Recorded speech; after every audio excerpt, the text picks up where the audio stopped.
Wal asr, na swala ya alasiri wakati wake, salatuha, anasema akisema alasiri anakusudia swala yake, ai salatuha. Wasumiyati bidhalika, imeitwa swala alasiri. Kwa nini imeitwa alasiri? Limuasaratiha waqti alghurub, sawa, kwa sababu limeambatana na wakati wa kuzama jua. Muasara, sawa. Muasara ni watu kuwa pamoja, sawa. Kwa hiyo umeitwa wakati wa alasiri kwa sababu wakati ule unaambatana na kuzama jua.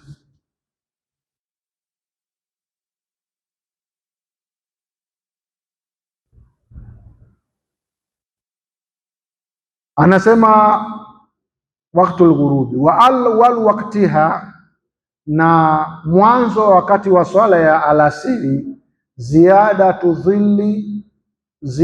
ala dhilli almithli, kivuli kinachofanana na wewe kikizidi.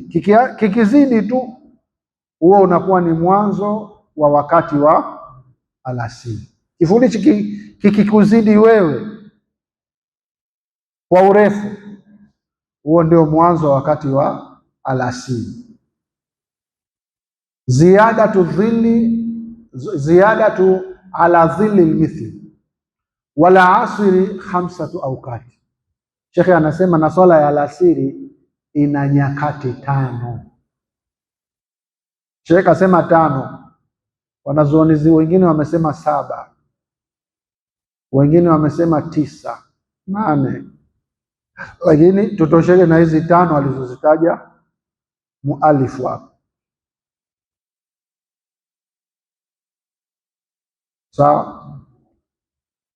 Anasema ahaduha, moja ya wakati wa alasiri, waktul fadila, wakati bora. Wakati bora wa huwa fi'luha awwal alwaqti, ni kuiswali alasiri mwanzo wa wakati. Huu ndio wakati bora, waktul fadila, sawa. Wathani, wakati wa pili, shekhe anasema waktul ikhtiyari, sawa, ni wakati wa ikhtiyari.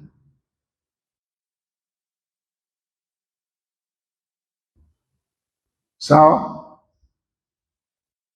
anasema wasumia dhalika al-ikhtiyari Jibrilu iyahu. Angalia namba 2 hapa chini, anasema wakati ikhtiyari umeitwa wakati ikhtiyari kwa sababu Jibrilu ndo aliochagua,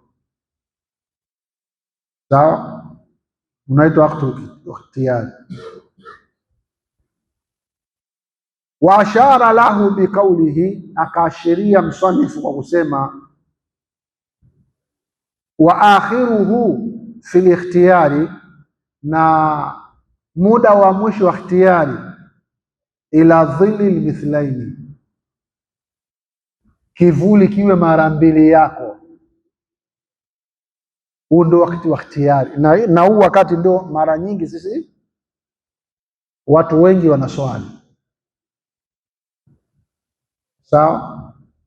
Kivuli kinakuwa mara 2. Yaani ukisimama wewe ikapimwa kamba, kivuli kitakuwa mara 2 yako. Ndio mwisho wakati ikhtiyari. Wakati alfadhila ni wakati wa kwanza. Wakati ikhtiyari ni kuanzia wakati wa kwanza mpaka kivuli kifike mara 2 yako. Huu unaitwa wakati al-ikhtiyari, sawa. Warabiu, na wakati wa 4, wakati jawazin bila karaha, ni wakati ambao unaruhusiwa kuswali na hakuna karaha yoyote ya kuswali katika wakati huo. Wa huwa nao min masiri dhilli mithlain,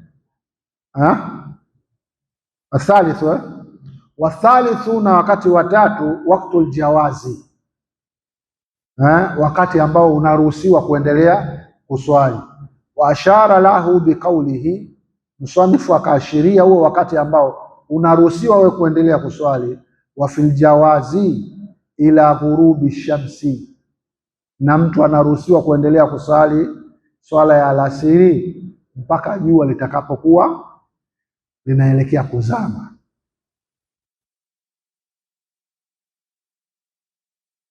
Sawa? Huu waktul jawaz. Warabiu, anakuja kukunyambulia kwenye hiyo waktul jawaz. Warabiu, na wakati wa nne, waktu jawazu bila karaha, ni wakati unaoruhusiwa kusali bila karaha.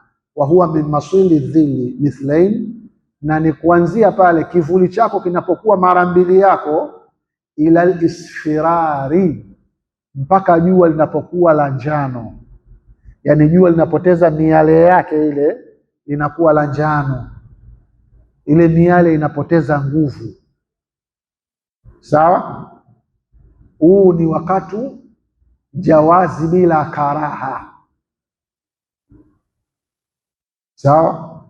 Unaruhusiwa kuswali hapo, hakuna karaha. Walkhamisu waktu tahrim, na wakati wa tano, wakati huu unakuwa ni wakati haramu sasa kuswali, maanake wewe umeichelewesha mno hiyo swala. Wa taakhiruha ila an yabqa min alwaqti ma la yasauha, ni kuichelewesha swala kiasi kwamba wakati uliobaki hautoshi kuswali hiyo swala.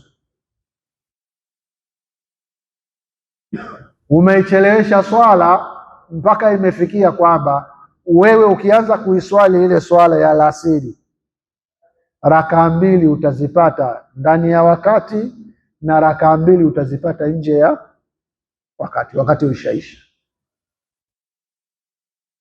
Shekhi anasema huu ni wakati wa taharimu, ni haramu kufanya hivi, ni haramu kuitoa swala kwenye wakati wake.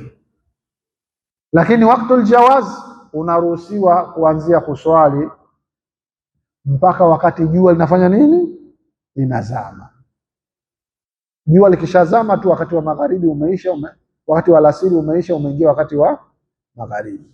Sasa wewe umechelewesha mpaka umefikia muda kwamba rakaa mbili utazipata kwenye wakati, rakaa mbili hauzipati kwenye wakati. Ni haramu kufanya hivyo.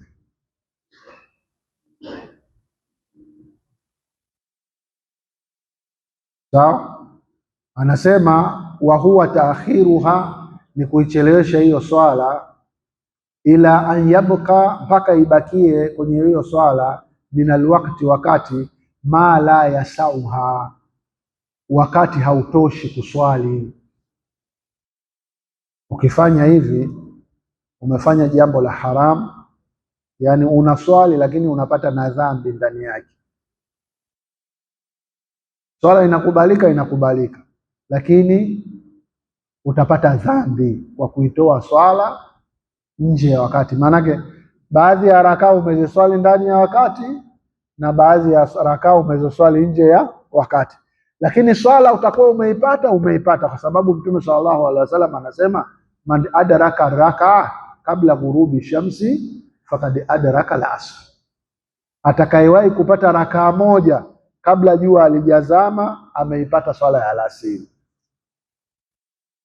Waman adraka subha rakaa, na atakayepata rakaa moja ya swala ya alfajiri kabla tuluu shams, kabla jua la alijachomoza, fakad adraka subha, huyo ameipata asubuhi, lakini utakuwa umepata na dhambi.